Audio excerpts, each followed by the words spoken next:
आज मैं आपको 3 कंटेंट सिखा रहा हूं, एक एटम, एक मॉलिक्यूल और एक केमिकल फॉर्मूला कैसे बनाया जाता है। ज़्यादातर कंपटीशन एग्जाम के अंदर केमिकल फॉर्मूला बनाने के क्वेश्चंस आते हैं, अभी सिखा दूंगा। एक बार सीख गए, कोई सा भी क्वेश्चन एग्जाम में आ जाए हमेशा राइट होगा। क्लियर? तो हम क्या सीख रहे हैं बोलो? Atom, molecule and chemical formula. आपसे मैं कह रहा हूं सबसे पहले हम सीखते हैं, मैंने कहा एटम, ठीक है, बचपन से पढ़ा है। एटम ऐसा होता है जो अभाज्य होता है। क्लियर? बोलो परमाणु क्या होता है? यह है, मैंने कहा अभाज्य होता है। दूसरी बात आपको पता होना चाहिए, इसमें क्या होता है? एक होता है, बोलो आपसे मैं कह रहा हूं, मैंने कहा नाभिक, और एक होती है बोलो कक्षाएं। ठीक है? तो जो नाभिक होता है उसमें बोलो मूल कण कौन कौन से होते हैं? तो आपको पता है प्रोटॉन और न्यूट्रॉन होता है। और जो कक्षाएं होती है उनमें कौन चक्कर लगाता है?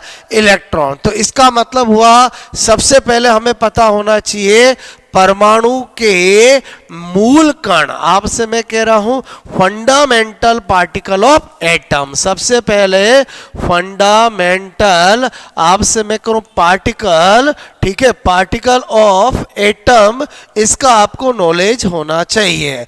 तो मैंने कहा यहां पर बात करें, ये लिखा मैंने इलेक्ट्रॉन, ये प्रोटॉन और ये न्यूट्रॉन। अगर हम इनकी प्रॉपर्टी के बारे में देखें तो सबसे पहले मैंने कहा, बोलो इधर पॉइंट्स ले लेते हैं। ओके, पहला पॉइंट पता होना चाहिए खोजकर्ता। तो इलेक्ट्रॉन के खोजकर्ता कौन है? बोलो जे जे थॉमसन। बचपन से पढ़ा होगा जे जे थॉमसन। बोलो प्रोटॉन का कौन है? बोलो गॉल्ड स्टीन। आपसे मैं कह रहा हूं, और मैंने कहा न्यूट्रॉन का कौन है? James Chadwick. ठीक है? बोलो मैंने कहा, बोलो कौन है? चैडविक। अक्सर एग्जाम में पूछ लिया जाता है कि बोलो न्यूट्रॉन के खोजकर्ता कौन है? चैडविक। उसके बाद अपन बात करें नंबर 2, मैंने कहा बोलो आपसे मेरे को मास की बात करें। मास मतलब द्रव्यमान। ठीक है? तो इलेक्ट्रॉन का मास क्या होता है? 9.1 इंटू 10 की पावर -31 किलोग्राम होता है। प्रोटॉन की मास की बात करें तो प्रोटॉन का मास 1.672 इंटू 10 की पावर -27 किलोग्राम होता है। अगर हम न्यूट्रॉन के मास की बात करें 1.67 आपसे 5 इंटू 10 की पावर -27 किलोग्राम होता है। इसका मतलब न्यूट्रॉन का मास प्रोटॉन से थोड़ा ज्यादा होता है। और उसके बाद हम बात करें आवेश की। ठीक है? बोलो चार्ज की बात करें तो आपसे मेरे को इलेक्ट्रॉन का आवेश जो होता है वो आपसे मैं कह रहा हूं -1.6 इंटू 10 की पावर -19 कूलाम होता है। प्रोटॉन का आवेश जो होता है वो आपसे मेरे को +1.6 इंटू 10 की पावर -19 कूलाम के बराबर होता है। और न्यूट्रॉन का तो न्यूट्रल होता है, इसलिए उसका चार्ज क्या होता है?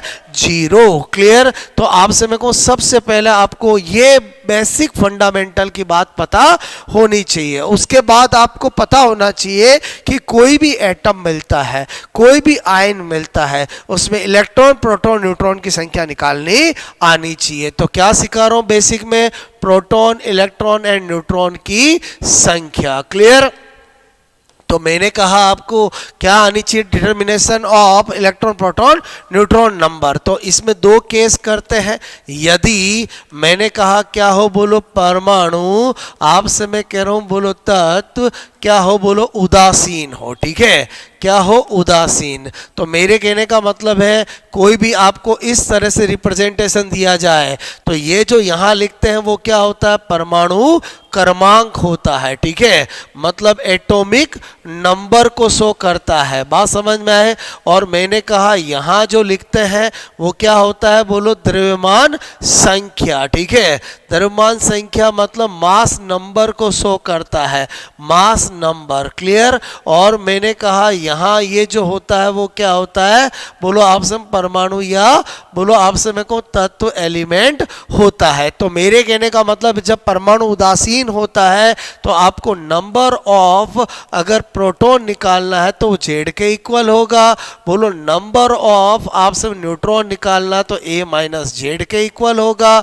और नंबर ऑफ इलेक्ट्रॉन चूंकि न्यूट्रल होगा तो बोलो जेड के ही इक्वल होगा। फॉर एग्जाम्पल मैंने कहा ये मैग्नीशियम, ये 12, ये 24 में बोलो प्रोटॉन, बोलो न्यूट्रॉन एंड इलेक्ट्रॉन की संख्या होगी। क्लियर? ये मैंने आपसे पूछा है, कोई दिक्कत नहीं।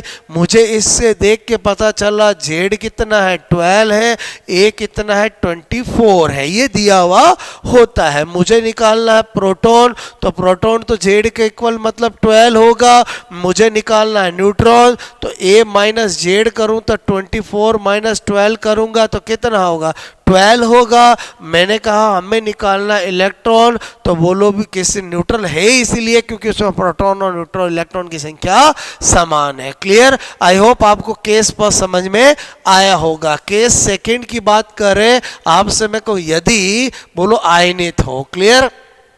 आपसे मैं करूं आयनित हो, तो मैंने कहा यहां पर जब भी आयनित होगा तो मैंने कहा यहां पर नंबर ऑफ आपसे मैं को प्रोटॉन कोई दिक्कत नहीं आएगी, जेड के इक्वल होगा। नंबर ऑफ न्यूट्रॉन भी कोई दिक्कत नहीं आएगी, ए माइनस जेड होगा। लेकिन नंबर ऑफ इलेक्ट्रॉन की बात करेंगे तो आपसे मैं कह रहा हूं बोलो आना जाना होता ही इलेक्ट्रॉन का है, तो वो फिर डिपेंड करेगा कि बोलो धनावेशित है कि ऋणावेशित है। आपसे मैं को यदि परमाणु मैंने कहा कैसा हो धनावेशित आपसे में को हो, पॉजिटिवली चार्ज हो, या आपसे मैं करूं यदि परमाणु क्या हो बोलो आपसे मैं करूं ऋणावेशित। ठीक है, बोलो ऋणावेशित हो। बात समझे? नेगेटिवली चार्ज हो। अगर पॉजिटिवली चार्ज होगा तो आपको पता होना चाहिए number of electron is equal to Z minus बोलो मैंने कहा धनावेश का बोलो आपसे मैं कह रहा हूं मान। क्लियर? बोलो धनावेश का मान। बात समझ में? या मैं क्या कह सकता हूं बोलो मैंने कहा बोलो त्यागे गए आपसे मैं को इलेक्ट्रॉन बोलो त्यागे गए आपसे मैं कह रहा हूं मैंने कहा इलेक्ट्रॉन की संख्या। ठीक है, बोलो आपसे मैं कह धनावेश का मान या त्यागे गए बोलो इलेक्ट्रॉन की संख्या। जैसे मैंने कहा ये सोडियम है। क्लियर? तो मैंने कहा सोडियम प्लस या 1123 में अगर मुझे कोई कहे बोलो electron proton and neutron clear की संख्या हमें निकालनी है, तो आपसे मैं कह रहा हूं बोलो प्रोटॉन की संख्या तो कोई दिक्कत नहीं, बोलो 11 होगी। न्यूट्रॉन की संख्या भी कोई दिक्कत नहीं, 23 माइनस बोलो आप 12 होगी। लेकिन जैसे ही मैं इलेक्ट्रॉन की संख्या निकालूंगा तो जेड तो 11 है, अब धनावेश कितना है 1 है, तो वो घटाऊंगा तो 10 इलेक्ट्रॉन आएंगे। या मैं बोलूं एक पॉजिटिव आया मतलब 1 इलेक्ट्रॉन गया तो 11 में से 1 घटा दिया 10 आ गया। बात समझ में आए बोलो? इसी तरह से नेगेटिव में क्या होगा नंबर ऑफ आपको अगर इलेक्ट्रॉन निकालना है। क्लियर? नंबर ऑफ आपको इलेक्ट्रॉन निकालना है तो आपसे मैं कह रहा हूं यहां पर क्लियर क्या करना पड़ेगा जेड प्लस आपसे मैं कह रहा हूं मैंने कहा ऋणावेश बोलो का परिमाण, केवल परिमाण मैग्नीट्यूड लिखना है। क्लियर? या मैं कहूं आपको ग्रहण बोलो किए आपसे मैं कहूं गए बोलो इलेक्ट्रॉन की संख्या, कोई दिक्कत नहीं। बोलो मैंने कहा एग्जाम्पल लिया, ये लिखा मैंने आपसे मैं कहूं एफ बोलो 9 आपसे मैं कहूँ 19 और माइनस। ठीक है, मैं आपसे मैं कहूँ बोलो आपको प्रोटॉन न्यूट्रॉन और इलेक्ट्रॉन की संख्या निकालनी है। क्लियर? कोई दिक्कत नहीं। बोलो मैंने कहा जब प्रोटॉन निकालेंगे तो 9 होगा, बोलो मैंने कहा न्यूट्रॉन निकालेंगे तो 19 माइनस 9 10 हो जाएगा। लेकिन जब हम इलेक्ट्रॉन की संख्या निकालेंगे तो बोलो एक नेगेटिव आया तो परिमाण जोड़ दिया, ये एक नेगेटिव आने का मतलब एक इलेक्ट्रॉन आया कितना हो गया 10 हो गया। तो दोस्तों सबसे पहले एटम के अंदर यही बेसिक बातें आपको पता होनी चाहिए कि तीनों फंडामेंटल पार्टिकल कौन होते हैं, उनकी खोज किसने की, उनका चार्ज क्या है, उनका मास क्या है। क्लियर? और कोई भी एटम आपको मिल जाता है बोलो आपसे आयनित हो या न्यूट्रल हो उसमें इलेक्ट्रॉन प्रोटॉन न्यूट्रॉन की संख्या निकालनी आनी चाहिए। क्लियर? उसके बाद हम बात करते हैं बोलो आपसे मैं को अणु की। क्लियर? अणु मतलब आपसे मैं को मॉलिक्यूल मॉलिक्यूल। क्लियर, किसकी बात करते हैं? मॉलिक्यूल। तो आपसे परमाणुओं से जो मिलकर बना होता है उसे अणु कहते हैं। मैंने कहा परमाणुओं से आप समय को जो मिलकर आप समय को मिलकर बना होता है, ठीक है, होता है, उसे हम क्या कहते हैं? बोलो, आप समय को अणु कहते हैं। क्लियर। अब ये भी अगर बात करें टाइप्स आपसे मैं कह रहा हूं तो एक होता है सम अणु और एक होता है विषम अणु। क्लियर। एक होता है होमोमोलिक्यूल, आपसे मैं कह रहा हूं मॉलिक्यूल, ओके, और एक होता है, बोलो मैंने कहा हेट्रो मॉलिक्यूल। क्लियर। यानी होमोमोलिक्यूल और हेट्रोमोलिक्यूल, यानी एक होता है, बोलो मैंने कहा सम अणु, और एक होता है, बोलो क्या? विषम अणु। क्लियर। अगर हम सम अणु की बात करें, होमोमोलिक्यूल की बात करें, तो वह आप समय को मॉलिक्यूल, ठीक है, जो एक समान आप समय को अणु बोलो से मिलकर आप समय को मिलकर बना हो। क्लियर। जैसे मैंने कहा N2 है, H2 है, O2 है, F2 है, क्लियर, आप समय O3 है, एटसेट्रा, ऑल आर होमोमोलिक्यूल। क्लियर। हेट्रोमोलिक्यूल का मतलब होगा वह आप समय को मॉलिक्यूल, ठीक है, बोलो अणु आप समय कह रहा हूं जो बोलो एक से अधिक, बोलो एक से अधिक आप समय करो, बोलो परमाणु से एक से अधिक, बोलो आपसे मेरे को एक से अधिक प्रकार के, ठीक है, प्रकार के, बोलो आपसे मेरे को परमाणु, ठीक है, से मिलकर आपसे मेरे को मिलकर बना हो। क्लियर। जैसे मैंने कहा CO ले लिया, CO2 ले लिया, NO ले लिया, आपसे मैं करूँ CN ले लिया, बोलो आपसे एटसेट्रा। क्लियर। आई होप आपको मेरी बात समझ में आई होगी। क्लियर। फिर मैंने कहा बोलो अणु का क्या होता है? बोलो अणुभार, ठीक है। तो अणुभार क्या होता है? बोलो आपसे मैं कहूँ किसी भी आपसे मैं करूँ अणु, ठीक है, में उपस्थित आपसे मैं कहूँ परमाणुओं, ठीक है, परमाणुओं के परमाणु भार, आपसे मैं कहूँ परमाणु भारों आपसे मैं कह रहा हूँ का योग क्या कहलाता है? अणुभार। जैसे मैंने कहा मुझे निकालना CO2 का, बोलो आपसे मैं को अणुभार, ठीक है, तो मुझे क्या करना पड़ेगा? कार्बन का कितना होता है? 12, एक ऑक्सीजन का कितना होता है? बोलो 16, तो आपसे मैं कह रहा हूँ अपने आप ही आपका निकल जाएगा, बोलो आपसे मैं कह रहा हूँ कितना हो जाएगा? 44। क्लियर। तो आपसे मेरे को हमें क्या पता चला कि हमें ये पता होना चाहिए कि मुख्यतः कौन कौन से ऐसे परमाणु है, बोलो आपसे मैं कहूँ जिनका परमाणु भार आपको पता होना चाहिए। तो यहाँ पर मैं एक लिस्ट बना देता हूँ, बोलो मैंने कहा यहाँ परमाणु, ठीक है, और आपसे मैं कह रहा हूँ यहाँ पर परमाणु भार, ठीक है। अगर आपको इनका याद होगा तो आपका काम हो जाएगा। यानी ये तो मैं लिख रहा हूँ एटम और यहाँ पर लिख रहा हूँ बोलो एटॉमिक मास। क्लियर। तो मैंने कहा आपको पता होना चाहिए हाइड्रोजन का क्या होता है? 1, मैंने कहा हीलियम का कितना होता है? 4, लिथियम का कितना होता है? 7, बोलो कार्बन का कितना होता है? 12, बोलो नाइट्रोजन का बोलो 14, ऑक्सीजन का 16, फ्लोरीन का 19, सोडियम का 23, मैंने कहा आपको मैग्नीशियम का 24, बोलो मैग्नीशियम का 24, एल्यूमिनियम का आपसे 27, फॉस्फोरस का 31, सल्फर का 32, क्लोरीन का 35.5, आपसे मैं कह रहा हूँ पोटेशियम का 39, कैल्शियम का 40, आपसे मैं कह रहा हूँ इसी तरह से आपको थोड़ा सा आयरन का 56, कॉपर का 63, आपसे मैं को Ag का 108, आपसे मैं थोड़ा सा इनका आइडिया है तो आपको कभी केमिस्ट्री में कोई दिक्कत नहीं आएगी। क्लियर। जैसे मैंने आपसे कहा कि मुझे कोई पूछे NaOH आपसे को का अणुभार बोलो क्या होगा? क्लियर। तो मेरे कहने का मतलब हम क्या करेंगे? बोलो NaOH का मोलिकुलर वेट निकालना, सोडियम का कितना होता है? 23, ऑक्सीजन का कितना होता है? 16, हाइड्रोजन का 1, टोटल जोड़ा तो कितना आ गया?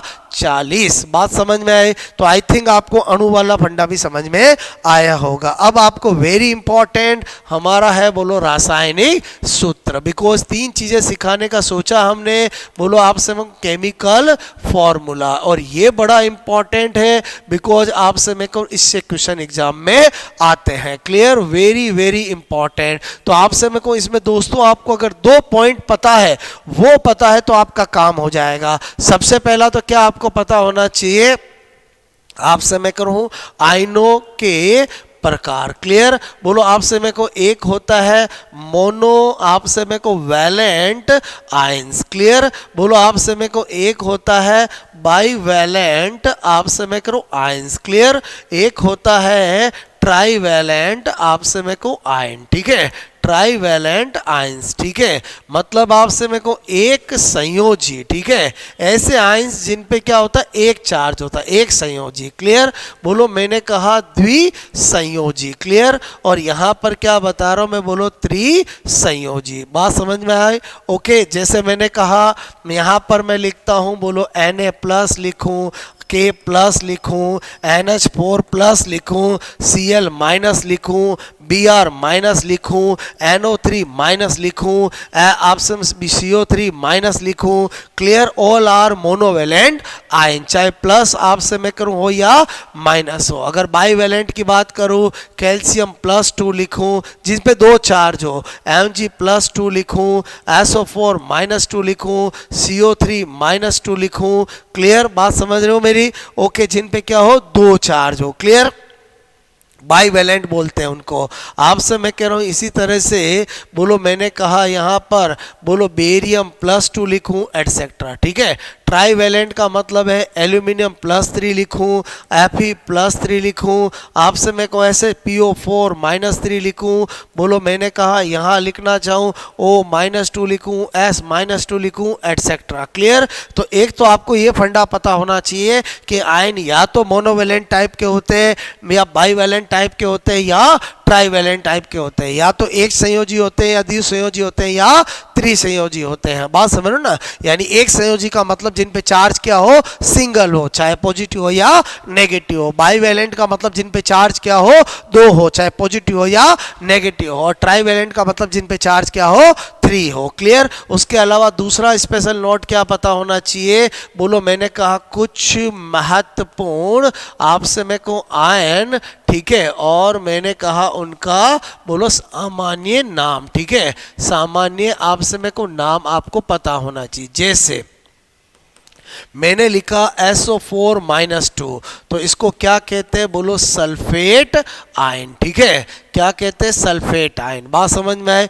बोलो मैंने कहा CO3- इसको क्या कहते हैं, बोलो कार्बोनेट आयन। क्लियर? इसी तरह से मैंने कहा यहाँ पर SCO3-, इसको क्या कहते हैं, बाई कार्बोनेट आपसे मैं करूं आयन। क्लियर? ये आपको पता होना चाहिए। इसको क्या लिखा मैंने, बोलो सल्फेट, आपसे में इसको क्या लिखा, बोलो कार्बोनेट, इसको क्या लिखा मैंने, बोलो बाई कार्बोनेट। क्लियर? इसी तरह से मैंने कहा आपको, मैंने कहा यहाँ पर अगर आपका लिखा हुआ हो NO3- तो क्या बोलते हैं, आपसे मैं कह रहा हूँ नाइट्रेट। क्लियर? बोलो क्या लिखते हैं, नाइट्रेट। क्लियर? बोलो मैंने कहा अगर कभी NO2- तो क्या होता है, ये नाइट्राइट। क्या होता है, नाइट्राइट। इसी तरह से N-3 क्या होता है, नाइट्राइड। क्लियर? ध्यान रखना, ये नाइट्राइट है, ये बोलो ट्राइट है, ये नाइट्रेट है। क्लियर? ओके। इसी तरह से मैंने कहा O-2 को क्या लिखते हैं, बोलो ऑक्साइड। क्लियर? इसी तरह से मैंने कहा S-2 को क्या लिखते हैं, सल्फाइड। क्लियर? इसी तरह से आपसे मैं करूं, और मैं आपको बताऊं कि जो आपको पता होगा तो आपको कोई दिक्कत नहीं आएगी। क्लियर? तो आपसे मैं कह रहा हूं यहाँ पर मैंने लिखा नंबर माइनस, यहाँ पर इसको लिखते हैं हैलाइड। क्या लिखते हैं, हैलाइड। अगर मैं Cl- लिखूं तो क्या लिखते हैं, क्लोराइड। क्लियर? बोलो इसी तरह से मैंने कहा Br- को क्या लिखते हैं, बोलो ब्रोमाइड। क्या लिखते हैं, बोलो ब्रोमाइड। क्लियर। इसी तरह से मैंने कहा बोलो H माइनस को क्या लिखते हैं, हाइड्राइड। क्या लिखते हैं, हाइड्राइड। क्लियर। आपसे मैं करूं ये वो आयन लिख रहा हूं, आपसे मैं कुछ इनके बारे में पता होना चाहिए। PO4-3 क्या लिखते हैं, बोलो फॉस्फेट आयन। क्या लिखते हैं, फॉस्फेट आयन। क्लियर। तो अगर आपको दोस्तों ये दो स्पेशल नोट जो मैंने बताया है, अगर आपको ये पता है तो आपको ऐसा कोई क्वेश्चन नहीं है रिट मेंस में जो रासायनिक सूत्र का है वो आप कर ना पाओ। अब अपन प्रैक्टिस करते हैं कि किस तरह के क्वेश्चंस आते हैं और आंसर सेकंडों में कैसे देना है। जैसे मैंने कहा आपको एग्जाम में पूछा जाता है, बोलो आपसे मैं कहूँ कैल्शियम, आपसे मैं कहूँ कार्बोनेट, ठीक है, बोलो का रासायनिक सूत्र, आपसे मैं कहूँ रासायनिक सूत्र होता है। क्लियर। बोलो होता है। 4 ऑप्शन देते हैं आपको। एक देते हैं CaCO3 होल क्वाइस 2, एक देते हैं CA2CO3, आपसे मैं कह रहा हूँ एक देते हैं CaCO3 और एक देते हैं CA2CO3 होल क्वाइस 3। क्लियर। कोई दिक्कत नहीं, आपको पता होना चाहिए। सीख रहे हैं इसलिए मैं बिल्कुल बेसिक बात बता रहा हूँ, क्योंकि जब भी आप कभी कोई चीज़ सीखते हो तो उसमें कभी लापरवाही नहीं होनी चाहिए। क्या लिखा हुआ है, कैल्शियम। कैल्शियम का मतलब क्या, +2। क्लियर। बोलो कार्बोनेट, कार्बोनेट का मतलब क्या, CO3-2। क्लियर। अब आपसे मैं कह रहा हूं जब आपको ये दोनों से मिलाकर एक कंपाउंड बनाना है तो आपको पता होना चाहिए इस वाले का यहाँ आता है और इस वाले का यहाँ आता है। क्लियर। तो मैंने कहा यहाँ पर CA2CO3 होल क्वाइस 2, ये दोनों कट हो जाएगा और CaCO3 बनेगा। इसका मतलब हुआ कि जब भी आपका mono monovalent, di divalent, tri trivalent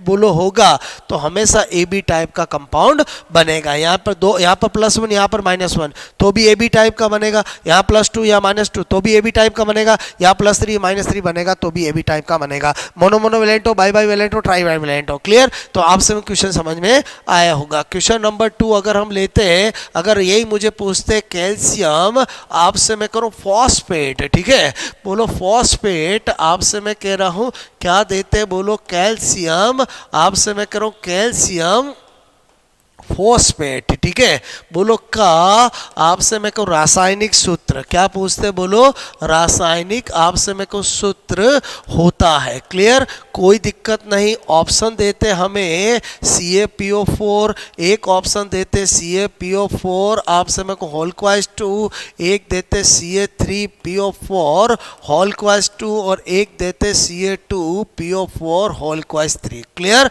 कोई दिक्कत नहीं। बोलो आपसे मैं कहूँ हमें किसका करना था, बोलो कैल्शियम आपसे मैं कहूँ फॉस्फेट। ठीक है। आपको क्या याद होने चाहिए जो मैंने अभी आपको लिस्ट बताई। कैल्शियम का मतलब क्या, +2। क्लियर। बोलो कैल्शियम का मतलब क्या, +2। फॉस्फेट का मतलब क्या, PO4-3। मैंने कहा कि जब भी कंपाउंड बनाते हैं इस वाला यहाँ बेस में जाता है, इस वाला यहाँ बेस में आता है। क्लियर। तो CA2 और आपसे CA बोलो, आप बोलो CA3PO4 होल क्वाइस 2। क्लियर। तो आपको पता चल गया ऐसा कौन सा फॉर्मूला है, तो ये हो गया। क्लियर। तो इस तरह का क्वेश्चन रिट मेंस में पूछा जा सकता है, प्री में पूछा गया है। क्लियर।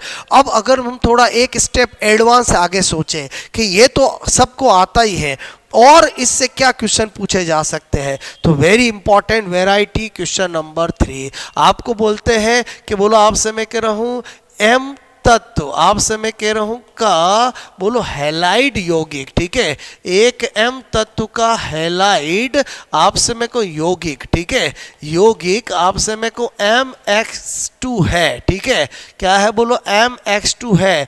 तो आपसे मैं को M तत्व का बोलो मैंने कहा सल्फेट यौगिक। ठीक है। सल्फेट यौगिक आपसे मैं कहूँ होगा। क्लियर। और ऑप्शन देते हैं आपको, एक MSO4, एक देते हैं M2SO4। क्लियर। एक देते हैं MSO4 होल क्वाइस 2 और एक देते हैं M2SO4 होल क्वाइस CO3। क्लियर दोस्तों, बहुत आसान होते हैं। सबसे पहले MX2 आपको दिया है। क्लियर, आपको बोला M तत्व का हैलाइड यौगिक, तो हमें पता है कि बोला आपसे मैं कह रहा हूँ हैलाइड जो होते हैं उन पे तो -1 चार्ज आता है। इसका मतलब हुआ इस पे +2 चार्ज होगा तभी ऐसा यौगिक बना होगा। क्लियर, तो पहले वाले यौगिक से हमें M+2 का चार्ज पता लगा लिया। फिर हमें सल्फेट यौगिक बनाना है, सल्फेट का क्या होता है -2, तो बस फिर तो कोई दिक्कत ही नहीं है, बोलो MSO4 ही आंसर हो जाएगा। इसका मतलब आपको इसमें क्या होगा, एक तत्व दिया जाएगा, उसके किसी कंपाउंड का फॉर्मूला दिया जाएगा, उसी तत्व का किसी और बोलो यौगिक के साथ आपको फॉर्मूला पूछा जाएगा। तो जो पहला यौगिक दे उसमें M तत्व का चार्ज पता लगा लेना है और फिर जो दूसरे के साथ पूछे उसका फॉर्मूला बना के टिक कर देना। ये बहुत अच्छी वैरायटी है, इसका क्वेश्चन अक्सर एग्जामों में पूछ लिया जाता है। तो आपसे मैं कह रहा हूं यहां पर बोलो मैं एक क्वेश्चन और करा देता हूं। मैंने कहा एक M तत्व, ठीक है, तत्व के कार्बोनेट, आपसे मैं कहूं कार्बोनेट का सूत्र, ठीक है, सूत्र मैंने कहा MCO3 है। तो इस तत्व बोलो आपसे मैं कह रहा हूं कि बाइकार्बोनेट, आपसे मैं कहूं बाइकार्बोनेट बोलो का सूत्र, बोलो आपसे मैं को सूत्र बोलो होगा, ठीक है, बोलो बाइकार्बोनेट, इस तत्व के बाइकार्बोनेट यौगिक, ठीक है, का सूत्र होगा। पहला ऑप्शन है MHCO3। क्लियर, दूसरा ऑप्शन है M आपसे मैं करूं 2, बोलो आपसे मैं करूं HCO3, तीसरा है M आपसे मैं को HCO3 होल क्वाइस्ट, और चौथा ऑप्शन है बोलो आपसे मैं को M3 HCO3 होल क्वाइस्ट 2। क्लियर, कोई दिक्कत नहीं। बोलो आपसे मैं करूं हमें क्या दिया हुआ है, बोलो आपसे मैं कह रहा हूं, बोलो आपसे मैं को MCO3। क्लियर, अब मुझे पता है कि इस पे तो चार्ज -2 होता है, तो इस पे चार्ज +2 हुआ होगा तभी ऐसा बना होगा। बस हमें क्या पता चल गया, M पर चार्ज क्या है +2। कौन सा बनाना है, बाइकार्बोनेट। आपको मैंने लिस्ट बनाई थी, बाइकार्बोनेट पे चार्ज क्या होता है -1। फिर इससे जो यौगिक बनेगा ये वाला यहाँ आएगा, ये वाला यहाँ जाएगा, तो आपसे मैं कह रहा हूँ यही बनेगा। और इसमें आपको कौन सा मिल गया, C मिल गया और टिक कर दिया। तो इस तरह से मैंने आपको दोस्तों हमारा एक छोटा सा टॉपिक जिसका नाम है परमाणु अणुओं और रासायनिक सूत्र मैंने आपको समझा दिया है। स्पेशली जो रासायनिक सूत्र है उससे क्वेश्चन आने का चांस रहता है। क्लियर, आई होप आपको समझ में आया होगा। आपसे मैं जो मैं पैटर्न बताता हूं अगर वो समझ में आ जाता है, जो मैं थ्योरी बताता हूं कि इतनी याद रखना है और उनको अप्लाइड करना आना चाहिए। Okay, thanks a lot. कैसा आपको ये समझ में आया जरूर मुझे कमेंट्स द्वारा बताएं। इसी तरह से पढ़ते रहें और आपसे मैं को निरंतर आपको अपनी प्रोग्रेस करते रहें। Okay, thanks a lot.